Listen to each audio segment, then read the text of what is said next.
Tim. It's good to chat with you again. We spoke a number of years ago about this outsourced to Detroit idea. But tell us right now, for many companies with operations, whether it's in India or the Philippines, what's the status of a lot of business right now? How offline are some of those companies? Bryan, it's great to be here. Thank you for having me on.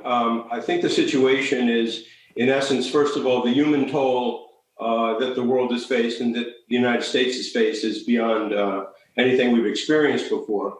But as Americans, it's incumbent on us now to understand the situation and make the best of it. And as you've been reporting, our unemployment figures in excess of 33 million people have to be addressed. And obviously, the private sector needs to do its piece.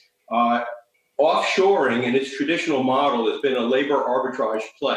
Basically, lots and lots of people at relatively low price points. But now, workforce resilience is the most important factor. That is to say, having a workforce that can actually perform, especially when there are events that may be disruptive, most notably, obviously, the pandemic. So what we're looking at right now is work from home in third world countries looks nothing like work from home in the United States. That means there's challenges around infrastructure, there's challenges around connectivity, you're looking at lack of privacy, you're looking at security concerns, you're looking at times of people that are just simply don't have electricity. And in all of those circumstances, that disruption means that that model is now needs to be perceived as very, very challenged. You lay over on top of that. And Tim, Tim, let me jump in here for a second, because we talk so much on this network about supply chains, mostly related to stuff, to industrial equipment, to even food. We rarely talk about the intellectual supply chain. I don't want to make any bold predictions, but do you see this type of an event really convincing Americans that despite the higher cost of labor, in many situations, not all, that you got to bring jobs back here because we can't afford to be offline?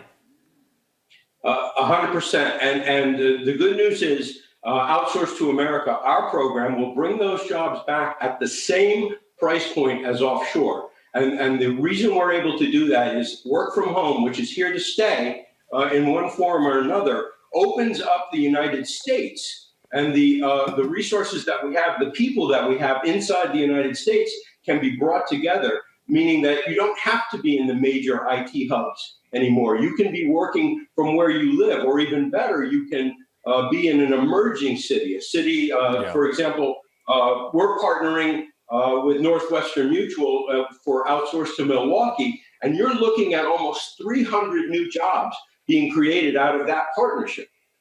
That's in Milwaukee. That means that the people that live in Milwaukee and cities like Milwaukee are part of an included pool of individuals where public-private partnership, retraining, workforce mobilization all become part of how we add our ability to take work that was going to be offshore and do it in the United States. And one other factor, the offshore firms, Bryan, are focused on manual effort by tens of thousands of people. GalaxE has automation, proprietary automation, that when you combine that with work from home, you're able to accomplish your tasks at a price point that is comparable with offshore. And that's a big, big differentiator. So in this respect, you're really able to compete, and you have the security of being inside the United States.